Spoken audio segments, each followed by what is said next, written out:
and scaling, which is going to be like the laboratories and the examples that we're going to go through this in this week, the ones that you have week 4, right? Of course, it's a lot. It's going to be a lot. I will try to give you the lessons that it took me a while to to learn. A few things. I do believe that a person is wise if he can learn from the other people's mistake. So I do hope that we can go through over, and hopefully we can resolve any like questions that happens. And yeah, especially with the boom with like large language models, we're going to see exactly like what does it take to train one of the things of the model that we're going to have. And well, I'm going to do something like offside that is in your slides or in your guide preparation. You're going to see that you refer a lot to the AI platform in Google Cloud. And one thing that I really encourage, although it's not part of the curricula, is to see Vertex AI also. So Google Cloud AI platform, and Vertex AI, like they are very they offer like similar products in certain settings. And the thing is that in Vertex, you're going to have this new streamlined process into have large language models, which is like the new hot thing that, as you say, everyone is talking about. But it's not going to be in the evaluation for becoming either a data engineer or a professional machine learning engineer in the certification, since it's a new offering and it's actually something that is been working for the last, I don't know, like 3 to 4 months to be general availability. It's not going to be part of your certification, but if you want to take an advantage and to be able to take a look, like have a strong skill on the CV, and if you put Vertex AI and familiarity with the Vertex AI models, that's going to be something that is going to be really, really, really cool. But since this is our office hours, I think we're going to take a look at the Vertex, at the Cloud AI platform. But I strongly suggest that you guys take a look also at the Vertex AI offering, which is part of the GCP, and you're going to see that it's actually the way that you are going to interact with the new large language models provided by Google. Yeah, that's awesome. I personally love Vertex AI. Thanks for the pro tip that, yeah, Google definitely democratizes ML.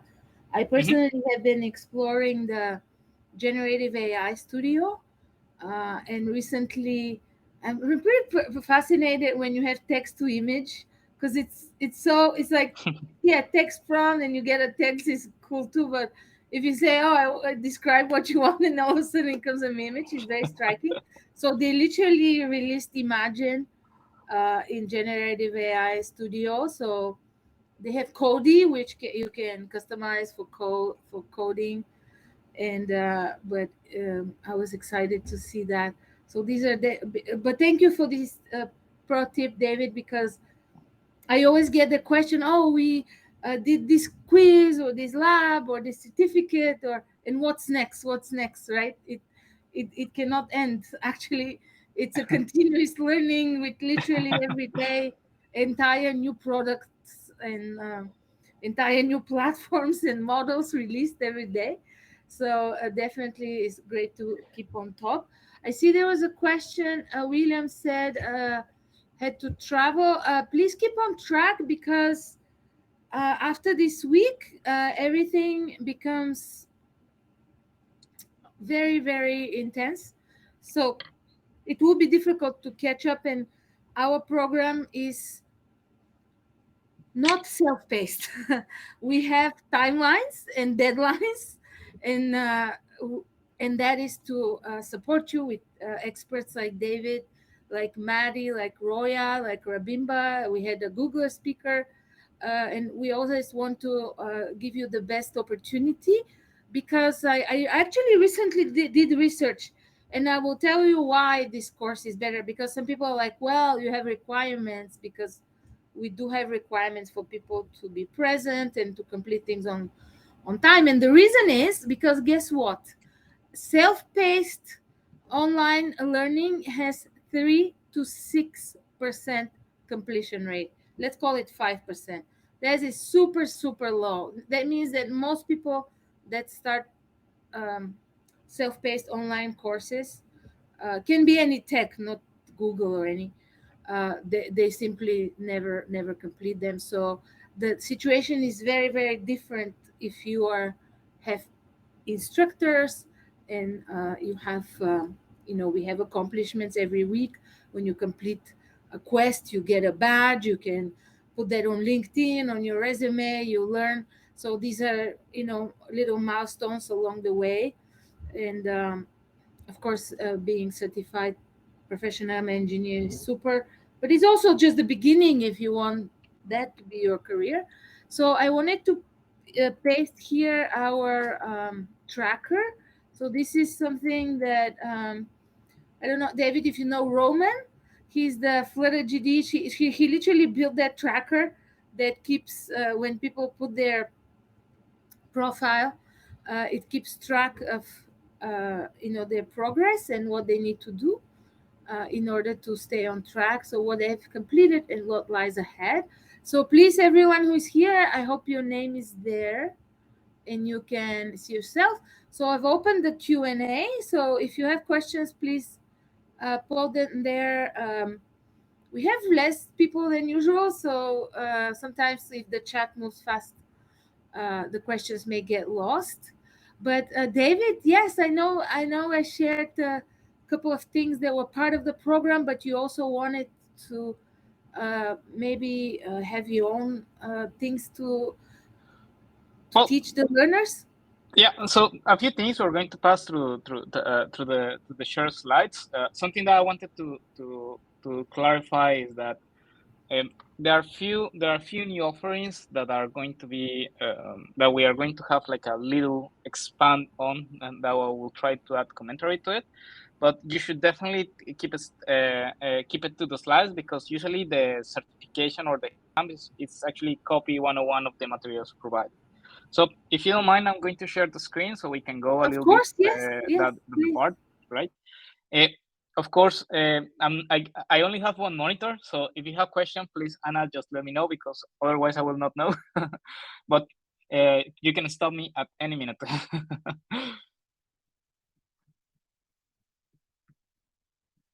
Hello? All right. So let's go a little bit. Uh, so good. So hope does everyone can see my screen? I think I cannot hear anyone. Anna, can you say something or? I can hear you, and Okay, everybody, I believe everybody has the option to unmute themselves if they wish to. So good. you feel free to ask questions, speaking or in the chat. Perfect. So a few things that I wanted to have here. So this week, for part of of the roadmap to certification, we're going to tackle like mostly the most difficult part of machine learning. So we since we are not in an academia settings, or I hope that that most of you guys are not in like working in a research lab. I always try to remember people that try to solve the problems as the software or engineer as you are, and not as a researcher that you are that you don't you are not. So that being said, is that recall that most of the value that we add to companies, also, or the value that we want to give to other people, is that we solve problems, right? And in machine learning, you could, as you could see, if you try to follow this in academia, you're going to see that the new architecture, new ideas, new models can come every single week. Something that goes state of the art last month, you're going to find out that is state of the art, um, that is not right. So it keeps moving, and it keeps the part. Although in research and academia, that's good, because that actually force us to understand, to be able to get academic knowledge from it. The value that we have, or the value that we give, is actually to solve problems. And to solve problems in machine learning, the most important thing is not, you're going to see that is not that much of the model, but it's going to be how you manage your data, how you actually you construct models so that the models can be easily retrainable if there is new more data, if you need to change the architecture, if you need to search the best hyperparameters for a model. That's something that is going to be like trial and error. And how you monitoring this kind of stuff, how you monitoring this kind of parts. And when you have large enough data, how we are able to scale these models. And I don't know, if you need to use 4, 5, 10 GPUs, how you get that, how you can get access on the cloud for doing these kind of things.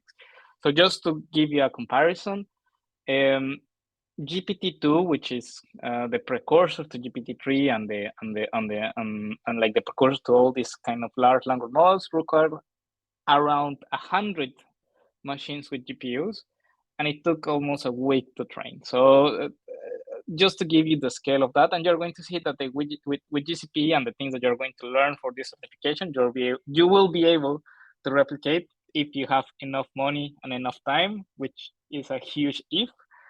You will be able to replicate this kind of results. All right, so let us go in. So in the Google Cloud Platform, there are 3 ways in which you can actually take advantage of Google services. Most of them are moving from the unmanaged, like something that you just give Google, hey, this is my data, can I get a model from this? Or you want to say, hey, I code this new model that I read in paper, I want to train this with my own data. And also like models that Google has trained for over 1,000 of data, and you can say, hey, Google, you already trained these kind of models, can you do some inference on it? So one of the things that I wanted to show you is that on the Google Cloud Platform, you're going to have Vision, which is going to be like a classification model, which you give an image and it will try to give you information about the image. Examples of vision that have been used on Google Insights. So when you use Google Lens, if you have a Google Android phone, or if you use it on Google Search on the web, it actually runs a vision model. So this one here, it's actually a managed service by Google, and you pay per the request. Speech to text. So as you name, as you can have it in production, this is actually the technology that is behind Google Assistant. This is trained on over thousands of conversations in many different languages. Text to speech and job discovery. You're going to see that these are models. As your name explained, you're going to be able to have just to call an API to have this kind of response added to you, and all of them are going to be easily accessible through an API or through the Python SDK if you think that you need it. Most of the certification will give you, hey, I want to solve this problem, and you're going to have a sidecar that says, hey, I want to solve. There is a conversation between 2 customers that don't speak the same language. Which Google service will be preferable to use?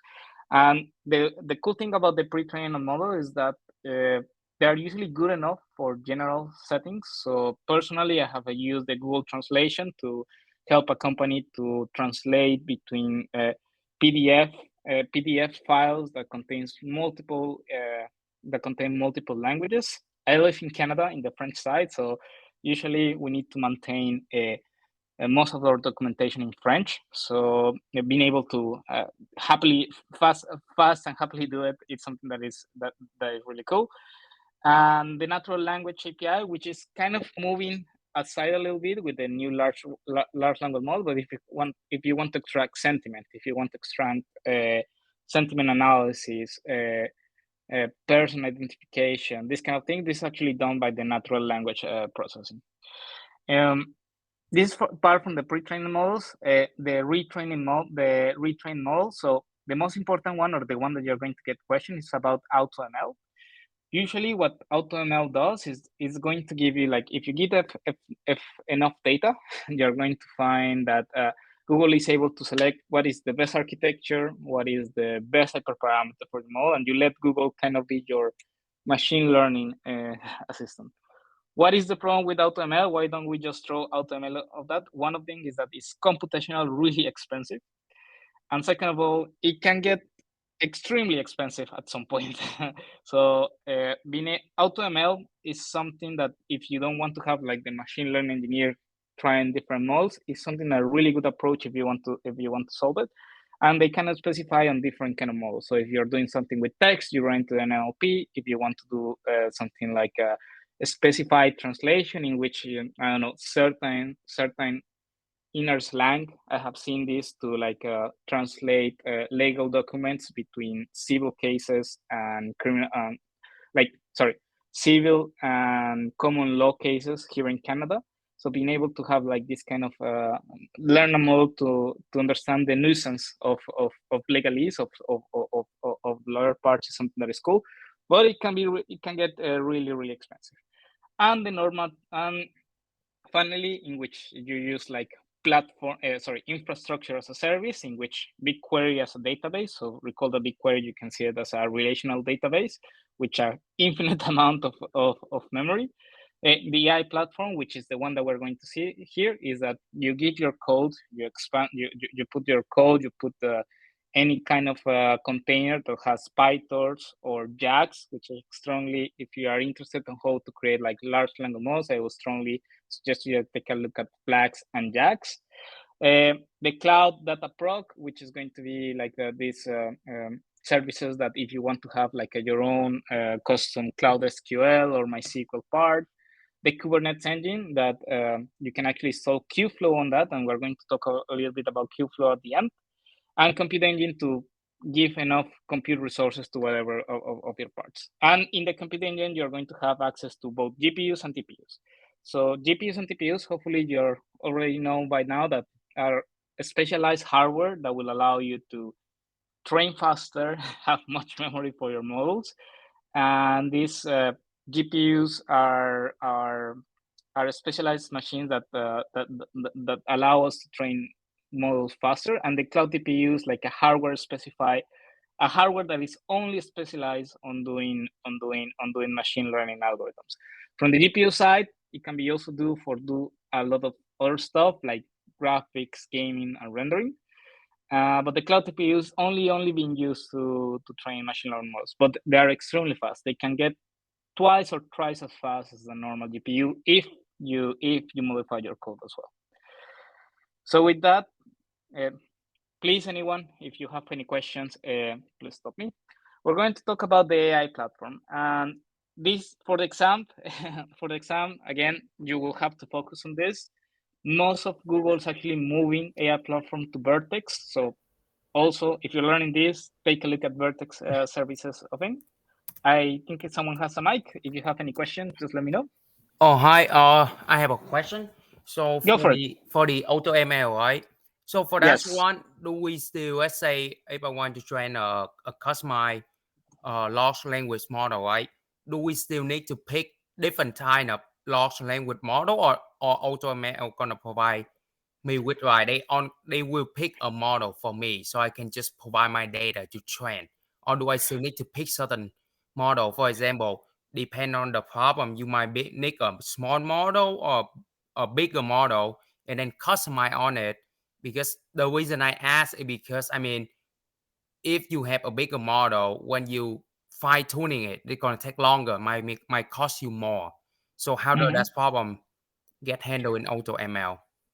Well, one thing that I wanted to have emphasis on that is that AutoML is not going to show you, how does it? It's going to show you the model through an API, but you don't have access to like what is the model behind, right? Oh, It's okay. it's a black box, right?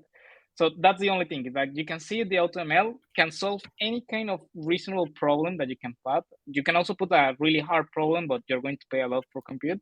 But Google is not going to give you which model it's using. So if you want to do fine tuning this kind of stuff, this is going to be hard, right? And the thing is, AutoML, the service that you can see it is that, hey, I have this data that I think could be solved by a machine learning algorithm. Which one? We don't know. Well, we can let Google figure out both the hyperparameters, both the adaptation of the model, this kind of stuff. But this is, as you say, AutoML. So they will figure out. Well, the only issue is that you will not have access to the to the code that provides the model, and this model can only be served through Google services. That is, that you have to expose an API to do it. Okay. So is So that clear? yeah, so that's why. So I have a follow up question on that. Go So for it. let's say like so on AutoML, right? Besides just fine tuning the model, right? Just spit out the result. I assume there Mhm. will be more like accession tool that do explanation on, like for example, if I after I customize my language model in order to validate how good is this model to my problem, then I assume AutoML service would provide extra way to like kind of monitor and evaluate the model in real time or something like that. Yeah, usually what's going to happen is that AutoML is going to tell you, hey, I finished training. And since you are a good machine learning engineer, you have your test, train, and validation data. And it's going to give you metrics on the test, right? Okay. And you're going to give a model, and if you want to try it by yourself. Like doing this kind of fine tuning, usually what I will tell you is that AutoML is not for you. AutoML is going to be something that, hey, I have data. I don't care what you can do, like the black box and everything. Just give me a good enough performance model, even if it costs me a lot, right? I see. So usually what I see AutoML is for companies that they don't want to maintain a machine learning team Okay. on their software, Mm-hmm. and usually that they have a good, like, how can I say, they have a good data engineer team, but they don't know a lot about machine learning. And it's a service that, yeah, I mean, try to always understand Google services as for which they are being targeted on, and AutoML is just a solution of, I don't want to hire a machine learning engineer. That's questionable advice, but just throw it out the AutoML. And yeah, you could fine tune it. Usually, what I have seen is that people use an AutoML and try to replicate the model because they want to know what exactly, like, they don't want to spend time, but they want to actually replicate the model because they want to have their code replicate this kind of thing. But it's a really expensive operation, which from my perspective could be solved that, hey, just do the correct way and bring your own code, or take suggested architecture from the TensorFlow model or from the Vertex AI model registry, and then fine tune or work with that model. God. Okay. So That I makes think it's sense. answer my question. Yeah, because I'm Cool. just kept the try to understand the difference between AutoML and Vertex AI, because I mean we've been working with Vertex AI a lot for this course, and I'm just But trying to that's understand the difference between those two right there. Yep. but Thank you. that's good. That's good. Usually for this certification, if you have something like, there is a company that has enough data, but they don't want to train their model, or they don't want to pass through this model monitoring and everything, then you select the question Google AutoML. If with that, we're going to continue. So the AI platform, as I tell you, strongly, and this is my personal opinion, take also AI platform and also Vertex AI. So from the AI platform is this kind of end-to-end environment in which they're going to provide you the tools to do like the workflow of training a machine learning model. What is the workflow of a machine training model? Is going to be, hey, I want to explore my data. I want to be able to do questions about my data. So how we actually can start like a Jupyter notebook and start to figure out, hey, I have enough images for the train. Do I have enough test images? Do I have leakage between images that are in train and test, or my distributions are completely different? So AI platform is going to provide this kind of all the tools, like how I can question the data, where I can store the data, how I can train the data. And these are going to allow you to have Jupyter notebook that have GPU enabled on it, or do you want to have more code training that use TPUs on it? AI platform and Vertex AI, you're going to find that very similar. For this certification, sorry that I repeat too much myself, but I want to make this clear, is that for your certification, you're going to have questions about AI platform and not Vertex. I don't know if that's going to change in the future, but if you're planning to do certification, you definitely need to know AI platform. So let's see what the services that are going to do on the AI platform. As I told you, the workflow is going to be, hey, what is my data? Where I can set my data? How can I question my data? How I can prepare or split my data, and how I can train it, right? So AI platform has data labeling services. So imagine, I don't know if you guys are familiar, but sometimes we need humans to actually classify the data, or we need to have a way to to have like this kind of in a supervised setting, which are going to be your truths to that. So AI platform also allows you to connect services that are doing the data labeling. The pre-built algorithm. So you're going to see that, hey, I want to train a wide and deep network, which is going to be the basis for many recommendation systems. Deep learning virtual images. So one thing that you're going to find when you start this career in machine learning is that the bane of our existence are two things: are good enough data and how to install NVIDIA drivers on the compute machines.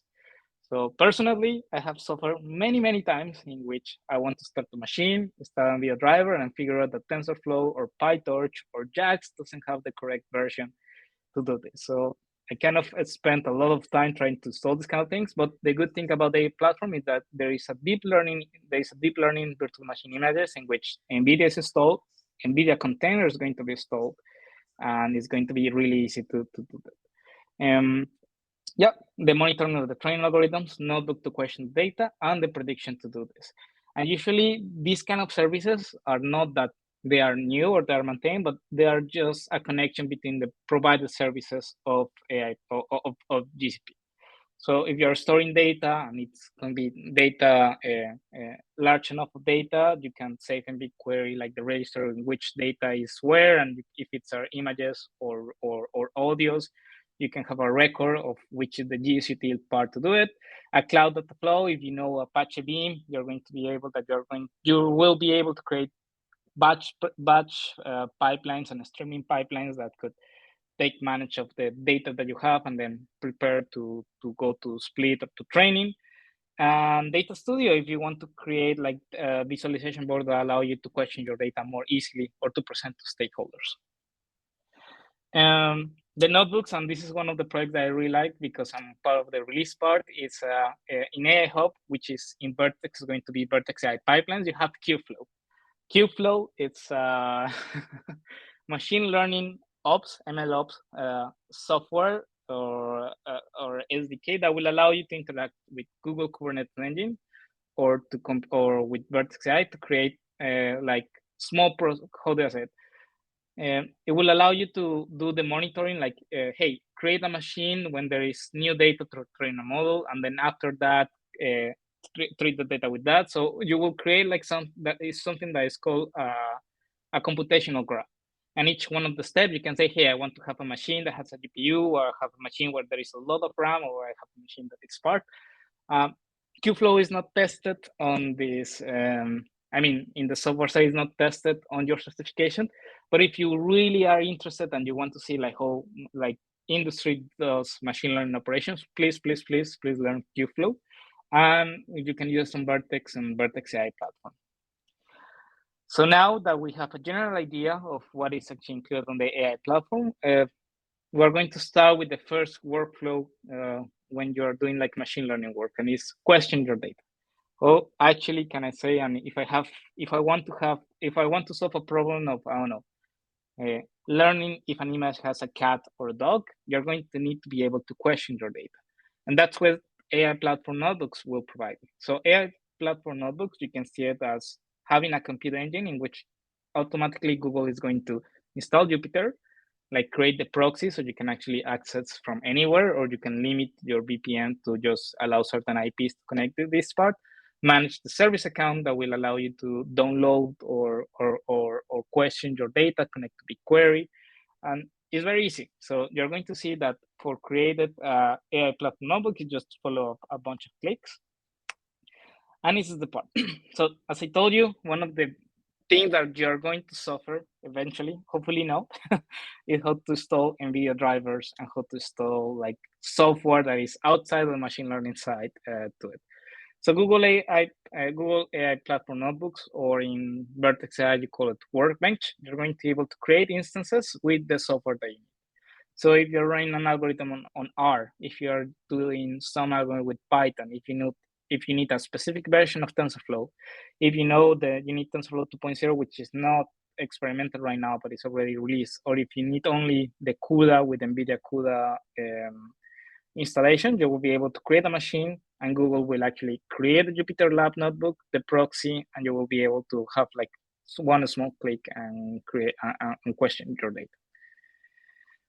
So Jupyter Lab is, I don't know if anyone is not familiar with Jupyter Lab, just let me know, but Jupyter Lab is the notebook or the Jupyter notebook interface, which was developed in California by Fernando Gomez, a PhD, which is currently the director of data studies at Berkeley. And it's also like the basis for technologies like Colab, right? So you can imagine Google AI platform like a private Colab in which you have a RELP, which is a read, eval, print loop, in which you have a cell of code, you execute, and you get your results. And usually this is the first step of how you question your data. You usually use data frames, you connect to BigQuery, or you find something like a data frame so you can actually question like things that are important, such as being able to calculate the distribution of your train and test data set, or to be able to manage the data or master the data to have the format that you want. So as far as David, I know, any just questions? so we don't miss a question, is Yeah. AI platform interchangeable with Vertex AI? Has it been renamed, or they're two different things? There's a question. Yeah, so AI platform, the same service, you can get it in Vertex AI as Workbench, all right? So you're going to see the technology is exactly the same. It's actually you are going to have the same menu. But in GCP, you're going to see that you can actually get those two services. They are one-to-one similar. And you're going to find that in Vertex AI, when you go to Vertex AI, you're going to have in your left corner something called Workbench. Let me see if we can do it. If we can do it here. I always do, because Google renames things all the time. I open the console. Oops. You okay? Hello? Oh, yes, I was saying it's best to open the console and explore what's happening there, because Google renames things all the time. Yeah, unfortunately, this field moves extremely fast, as I told you. Not as fast as the academia, otherwise you will get crazy, but yeah. So take a look that we are in Vertex AI. If you take a look at the workbench, we can create a new, and these are going to have the environment that you want to have. You want the environment, hey, I want Python 3 with CUDA, I want TensorFlow Enterprise, I want PyTorch 2.0, which is going to be the par and which is going to be the estimated cost, right? But if I go to AI platform, well, in this project I already have Vertex AI enabled, I don't think it will allow me to have a platform notebooks. Yeah, let's see if I have a project in which I don't have. Yeah, no, I don't have any project I can show you, but if you don't enable Vertex AI APIs, you're going to have AI platform notebooks. And your questions on your certification are going to be related to AI platform notebooks. But again, told you, we need to adapt. Just that. If there is any other questions, we're going to go a little bit. Anna, does that answer your questions? Yes, well, this is one of the QAs. Mm-hmm. So hopefully that was clear. Yeah. There was one of the Q&As. Yes, I think you answered my question. It just threw me off because you said something earlier that you said make sure that you know it's AI platforms is different from Vertex AI. So that you're saying it's actually Vertex AI Workbench, correct? But there was something else that you said that we needed to make sure that we knew the difference. Yeah, usually you're going to find that when you enable Vertex AI APIs, your menus for AI platform, Google Batch, or cloud services are going to be only available to the Vertex AI part. So you can see AI platform as the precursor to Vertex AI. And in the Vertex AI, just when people say Vertex AI, they only talk about the models, but they also have the Workbench, which is the AI cloud platform notebook. And they also have the model gardener, which are going to have like the preloaded algorithms on that. But in your certification, you need to learn AI platform. So it's the same services, just a little bit renowned. Yeah, probably I wouldn't have said that it's different. Just how do you say it? Like wrap it in a different in a different name. Okay, thank you. That cleared it up for me. Thank you. Yeah. sorry, Cheng. So yeah.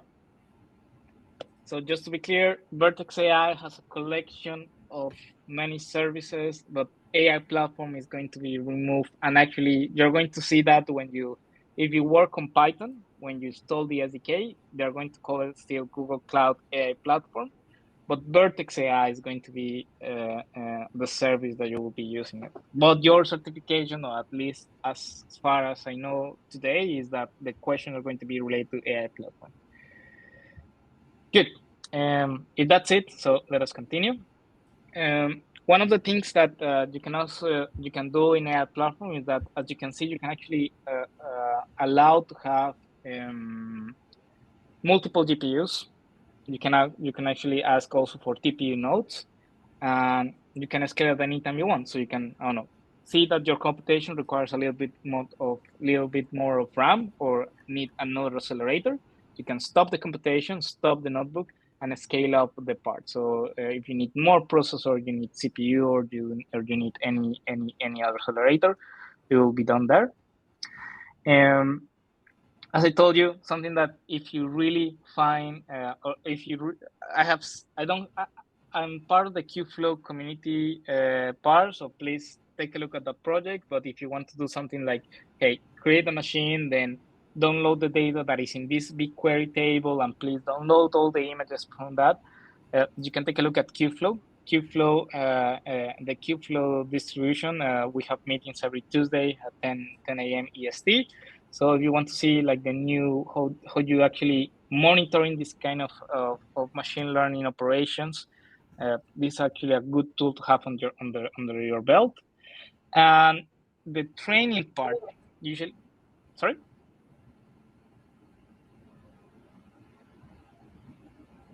Okay. Is there any question? No, I don't see it. So the part of Qflow is also services that is actually going with the AI platform training.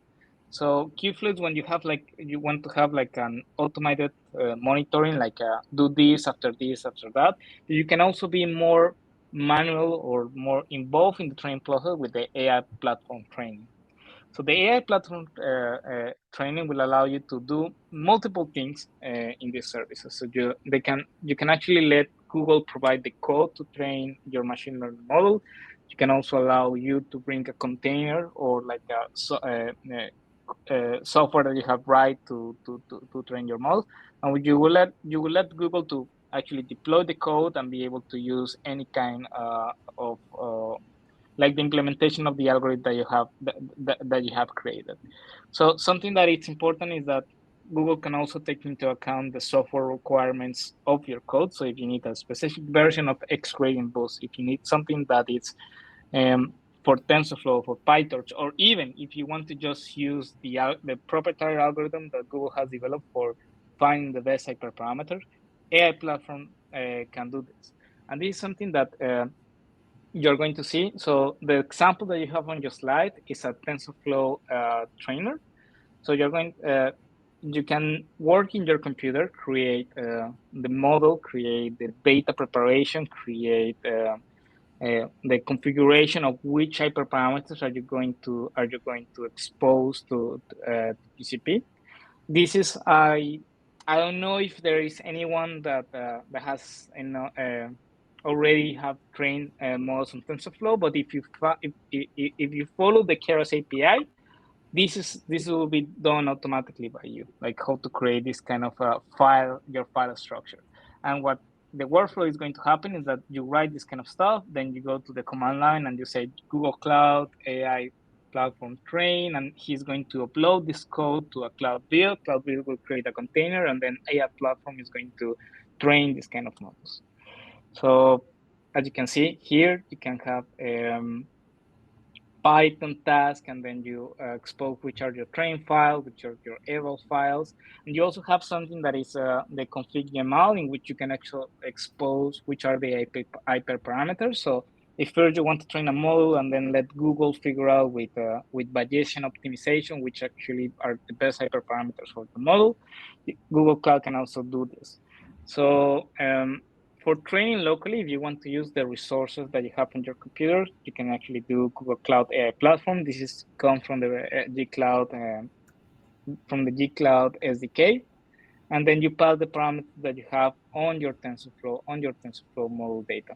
So this is going to be very simple if you have if you use Keras or if you use the standard TF model API.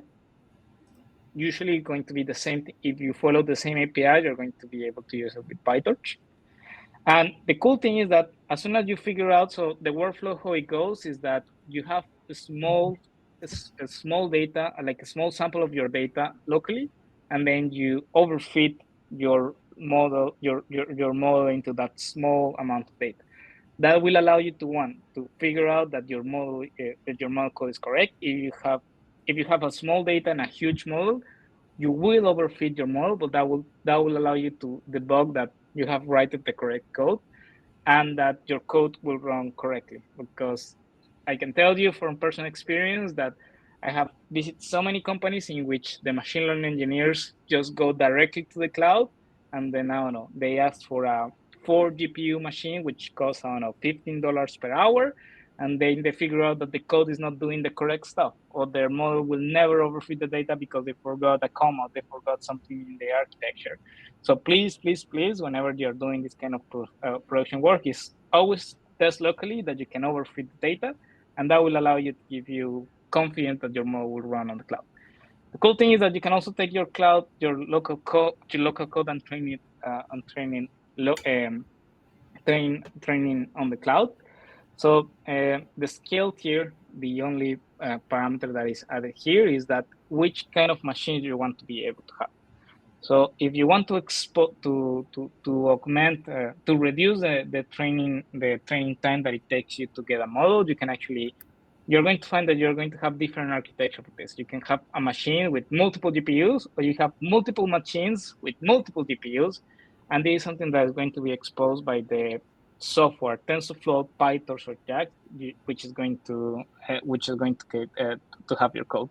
But if you use the Google Cloud API, you can actually let Google create the machine for you, or create the automatic cluster configuration for training your models. So machines that you have availability. Oh, sorry, is there any question? Hi, I have a question. So for this service, when we train on the cloud, right? Because earlier you showed we need to structure the code, with the train file or the test file, or the certain format, like that, right? Does this only work for with TensorFlow? So for example, if I have code but I get code up on PyTorch, will I be able to use the cloud service on Google, or have to convert that in TensorFlow to be able to use the service? Yeah. So one thing that so if you use TensorFlow, this automatic structure, like Google will pick it up. What happened behind curtains is that it will create a container, right? I don't know if you already know containers, Docker containers, but you can imagine that it's a specification of which software do I need to run the code. If you follow the same API, you can actually use PyTorch. You will have to add a little bit on the SDK, like / distribution PyTorch. But if, like, how you do it in the real life scenario is that even you can use JAX, which is a new framework. You can use PyTorch. You can use X-Ray Build. You can use Rapids from NVIDIA. The correct way to do this is that you create a container and you send the container. It's not shown in the slides, but AI platform also provide the container. And I strongly recommend you that if you're going to do any work on the industry on that, is get familiar with Docker containers, and you put all your dependencies on the container. Google Cloud AI platform training will pick up the container and allow you to run any kind of service that you want, even if it's PyTorch, even if it's old TensorFlow, even if it's the new the new thing in the next few weeks. So yeah.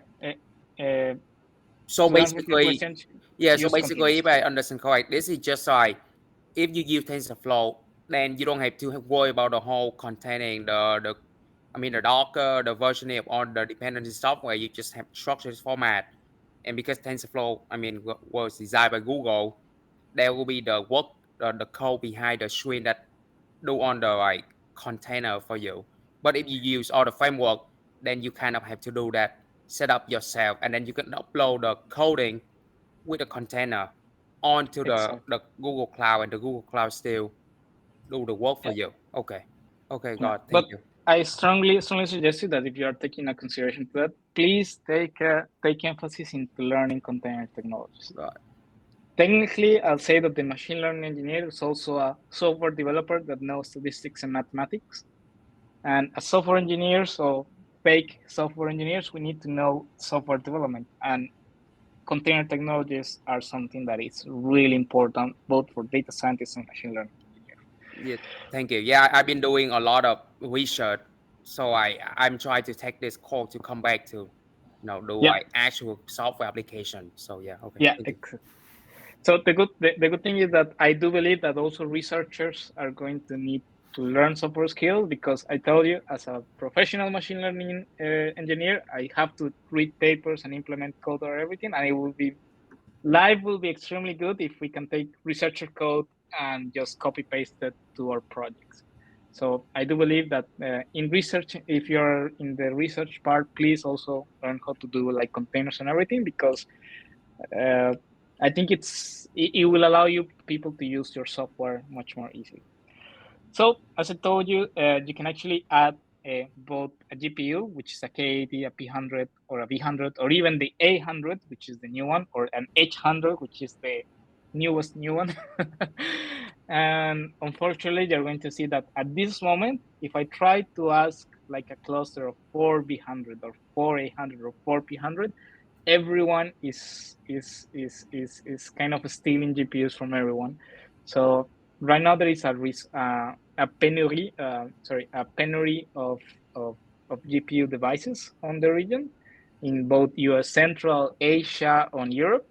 And I have seen people like in Twitter trying to get the scripts that test the availability of GPU regions on different regions and try to get a hold on it. So if you try this and you get the error of no resource available, you're going to see that that clearly machine learning is actually a hot topic, because everyone is trying to get a GPU, the machines on that. If you ask for one or two, I think that will be fine. But when you need to do like production side that need 4 or 5, you're going to see that you are going to suffer to get resources. But with Google, yeah, you pass the scale there that you want.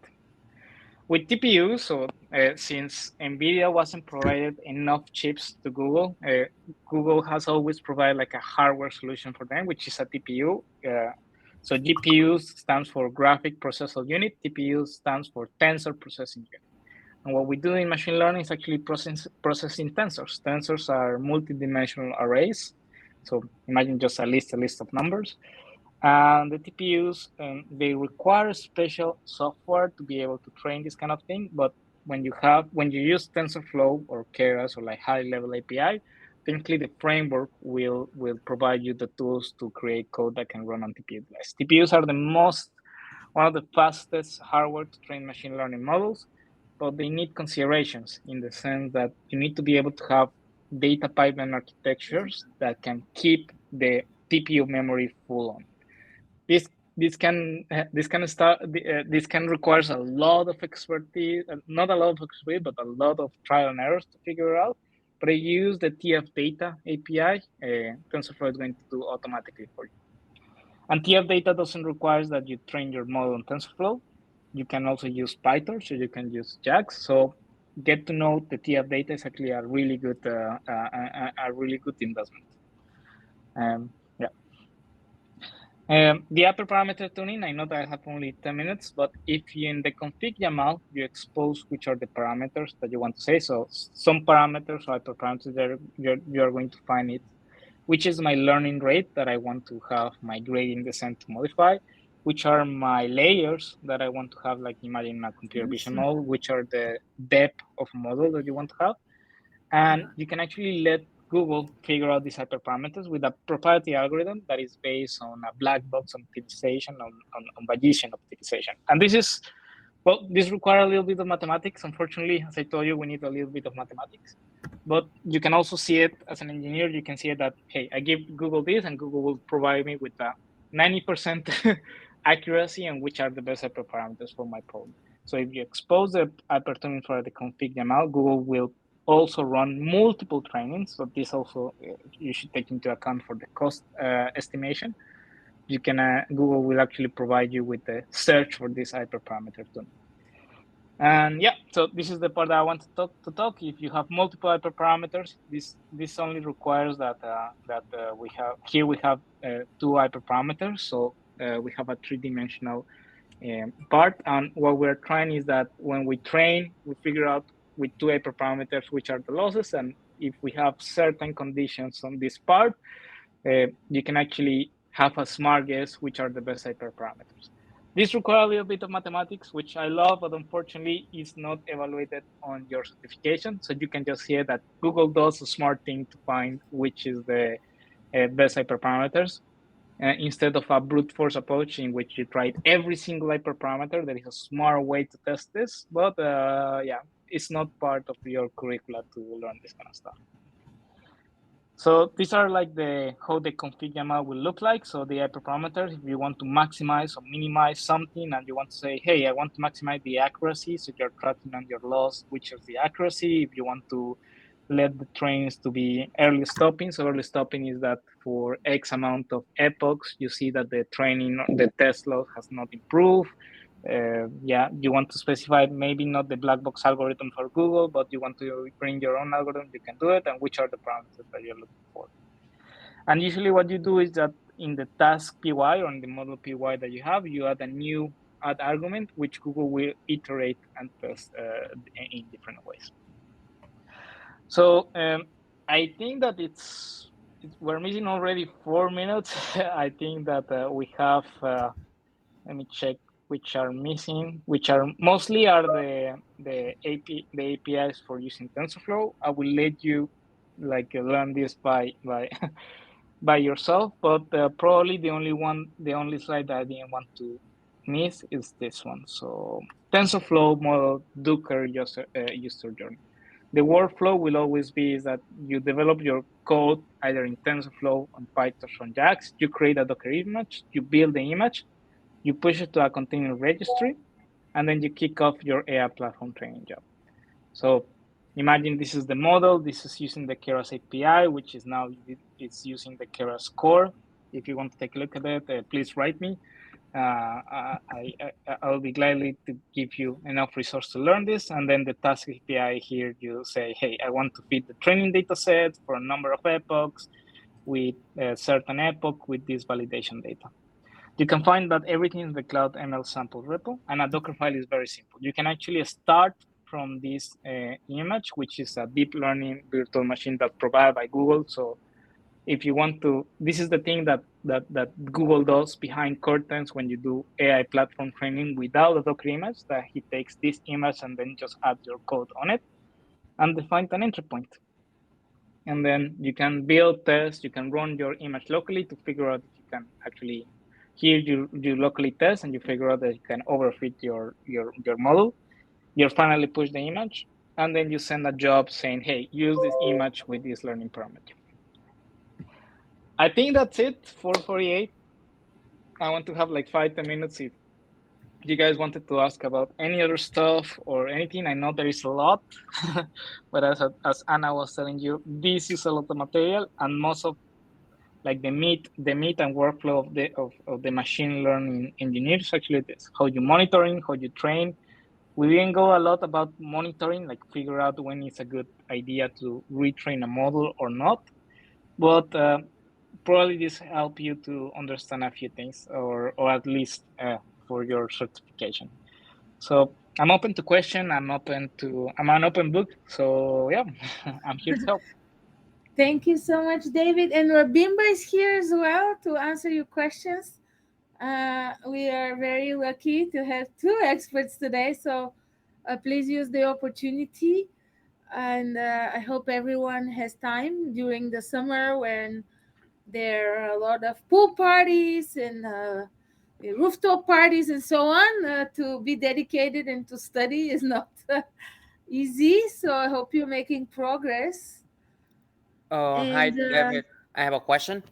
So, yes, well, I'm sorry, I had too many questions. It's just I'm Go for it. excited because I mean, I've been doing ML research for a while, but I've been just doing latest research, coding, bad coding habit, whatever. I have not built any real application with ML or even monitor and all that kind of stuff.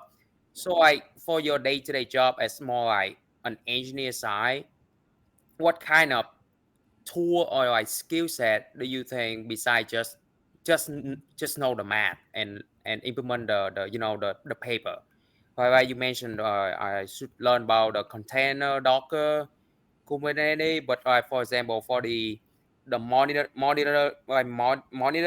model and deploy model, so those technology. So can you provide us some key know on like what technology we should need for the whole process that you think important for Yeah. a more engineer side? Yeah. So what I wanted to start is that I wanted to show you. I can give you my experience. I don't know if I could have as a machine learning engineer. I will have to check my bias. So I will give you that I have my bias of my experience as a consultant and as a startup founder is always you. As I told you at the beginning, you are paid to solve problems, or you want your user, if you're working on a startup, is to solve problems. Nobody cares if your AI is a bunch of if, or nobody cares if your AI it's the part. So I think that the skill set always, or like for my day-to-day job, is always like the MLOps part.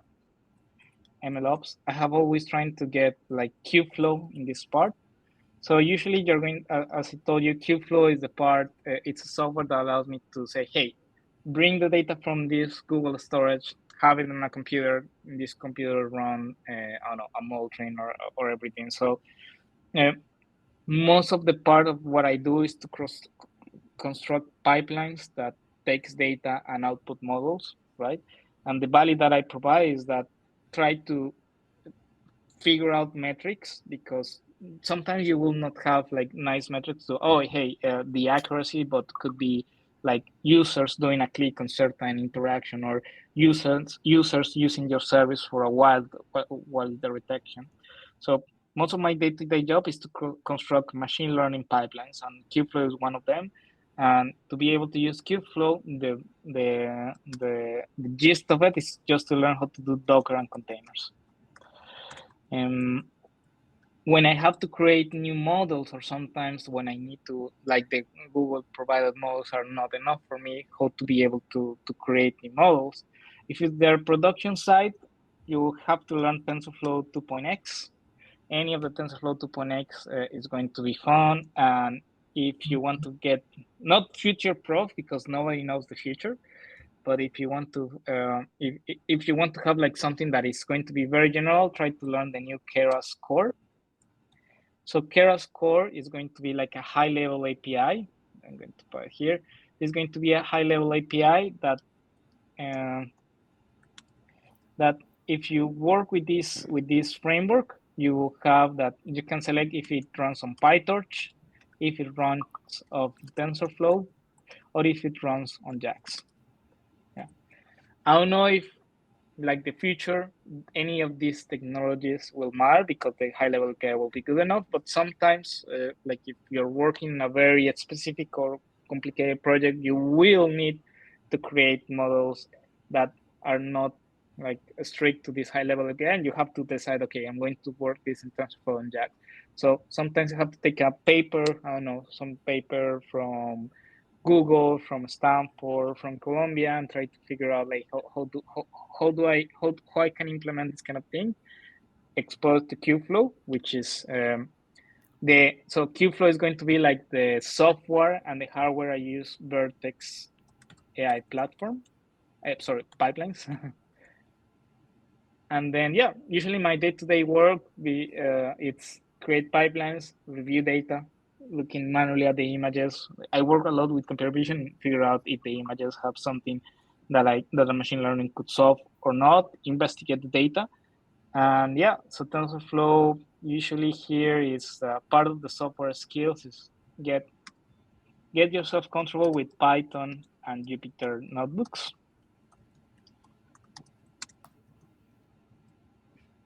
And if you are working with people that they don't need to understand what happens by Python or Jupyter notebooks, try to find a BI tool that it's that allows you to create dashboards, interactive dashboards. So I can strongly suggest that you can use Altair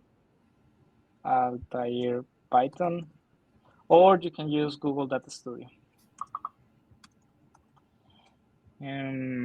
What else I use for my part? Like in software skills, probably how to use Python dependencies, which is poetry. This is like more, I will put here like more personal opinion. Usually I think that most of the machine learning engineers will be agree with me in these ones. The ones that probably people will not be you can have very smart people disagreeing on these ones, but usually I also I like people that knows poetry, which is how to manage your Python dependencies.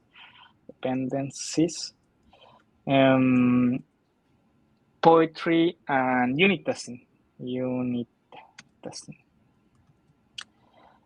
Yeah, there is a soft skill that it's also communication that I'm working strongly on this, and yeah, try to lose the fear of reading papers. Sometimes you're going to see that training tricks, which is the best model for X, Y, and Z, you're going to find out that the best one you're going to find that, oh, and a paper said that they tried this and it worked, and you're going to find that for your problem, it could be like the Rosetta Stone, the Holy Grail that you were looking for. What else I'm using in my day-to-day part? Also, get comfortable with Linux. I think that being able to use the command lines, being able to understand how your software runs in the cloud and everything, it's really, really important. And when you serve your models, if you're exposing through a nice API, just use Fast API or Flask. I put Fast API there because one of the developer is one of close friends of mine, and Flask is usually like the standard, well, battle tested API to serve your models through an API. Hopefully, I don't know if that give you enough. If anything, just add me on LinkedIn, and I will not say that I will ask immediately, but I will ask eventually. But hopefully, this give you a starting guide to what things. From my side, I think that you guys should be, if you are considering a career as a machine learning engineer, you should be looking up. God, thank you very much. Yeah, I know the TensorFlow and the the Jupyter thing. I'm just lacking the top three because I'm reading paper every day and implement the stuff, the math, but I just never explore with the Cool. Qflow and Docker. Thank you very much Yeah. for that. No, with pleasure. Well, thank you, David. I hope you join us again. We have session 5 and session 6 still to go. We're aiming to graduate before Cloud Next and have in-person graduation in New York City. Rabimba, would you like to add anything as a quick advice? Do you disagree with what or agree with David's recommendations? Yeah. Hi. So yeah, of course I agree. So Fantastic. yeah. So what David more or less said that if you are a ML ops like ML engineer, a lot of that also flows into being like in the operation part. So a lot of things he said, you will eventually have to like you will be responsible for setting those up, configuring them, having the endpoints, having the questions that why it's not running properly. So you will also have to kind of like be responsible on the performance when you have multiple models running, those kind of stuff. Also, one specific note regarding the training part when David was showing the GPU and TPU part. So yeah, so just that. So if you mostly everyone will be using GPUs, I guess.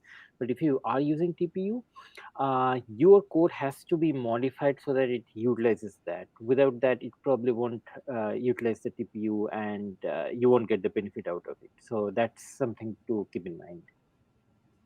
Pro tip.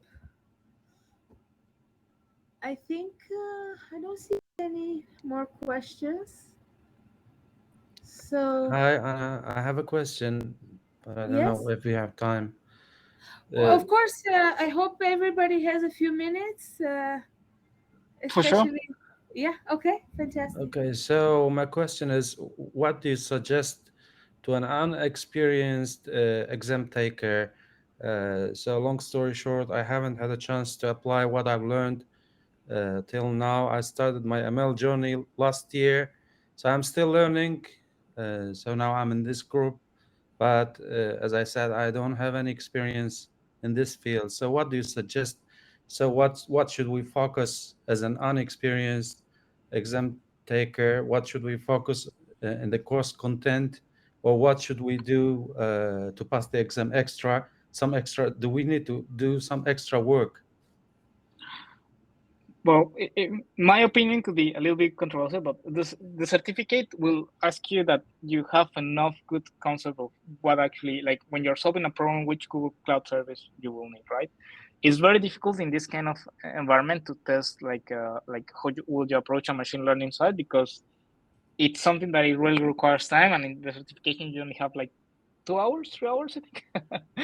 So usually, or how I always prepare was always take a look at the documentation and the study guides. The study guides will have copy by copy exams of the certification. I do believe the value of the certification, but please don't think that having the certification is just good enough. You need to get your hands dirty. So if I can strongly suggest is that try to find problems, try to solve. And I will leave try to solve the MNIST or the KMNIST side. So if you want to train your model skills, like you should be able to create a model easily with Keras to solve the MNIST or the KMNIST dataset. So the MNIST is a dataset composed of handwritten numbers, and you want to say, hey, this is a 1, this is a 2, this is a 3, and be able to create a model that recognize these numbers. Or the KMNIST, which is the could you see, I completely butchered, but they are kanjis from Japanese, and you want to say, hey, this kanji that is not being used in 1,000 years, is this classification, this category. And your model training skills should be able to understand how to create models from scratch using the KMNIST and MNIST, right? In the certification questions, I don't think that you have enough thought part, but like question of if I want to train an MNIST from scratch with Google Cloud Service you will use. So being able to identify when it's important to use compute engine, when it's only important when you use AI platform training, when it's important to just use AutoML, or when it's important to, I don't know, if the MNIST consists of images and label, is it correct to use BigQuery on it? Why is not suggestible to use BigQuery for saving binary data? Why don't you use BigQuery to save like images or audio? Like being able to understand this kind of which Google service provides what, and that's the strongest suggestion with I give you. But please don't stop with certification. Get your hands dirty, be able to solve the CAMNIST or MNIST. From the data processing part, as a data engineer, be able to solve the Shakespeare language, Shakespeare problem.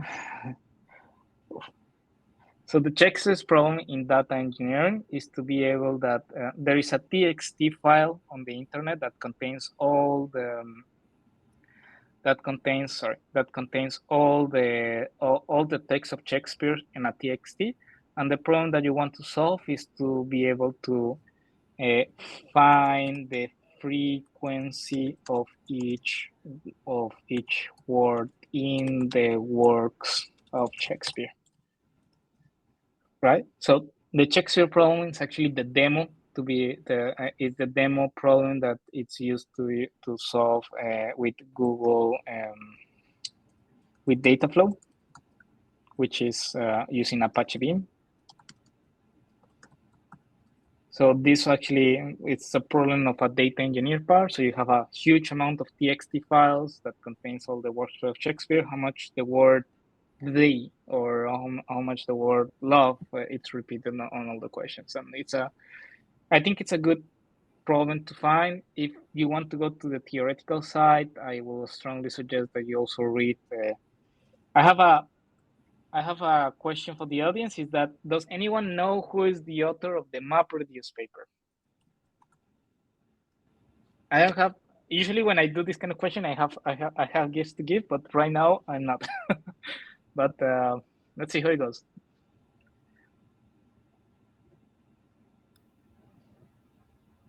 Anyone on the MapReduce side?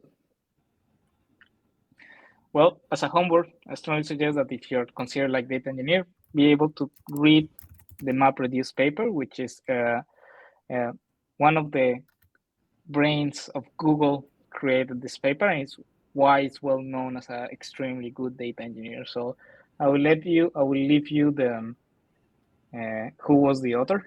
Yeah, so get your hands dirty for the certification. Usually the study guys will be good enough, but if you want to bring your skills to solve problems as the engineers that you are, please We do have an answer. Who was it? Yes, thank you, David. Actually, I don't know where I stand since I haven't worked as a professional, so I don't know where I stand. Actually, I did some of these things you mentioned. Let's see what will happen. Thank you for your answer. No, that's okay. We do If have anything, an answer in the chat. Yeah, Jeffrey Dean and Sanjay Gamat, yes. And the thing is that I always like to give. I wanted to give. Jeff Dean is kind of Jeff the Dean master is of the. he just became an individual contributor, from what I read. Yeah, and I wanted to give you what are the Jeff Dean facts. It's well known because Google search went down for a few hours in 2002, and Jeff Dean started handling queries by hand. Search quality double. Jeff Dean can optimize a piece of hardware by dropping it to the floor. Yeah, not mail a copy. So Jeff Dean is one of the, like, if you want to understand the problems of going to do data engineer as a system platform, it's always good to read this kind of part. And also try to understand the field with the people that are working on it. What kind of problems are you going to solve? And I have found that when you put that into a context, you're able to connect the dots to solve the problems that you have. I'm not saying that you are not a good researcher, but I say that if you are here and we are, I think in the GDG community, we're trying to solve problems. If you're in academia, definitely my advice is incorrect, but always think about solving problems, not in the technology that is behind. Thank you, gentlemen. This was so nice.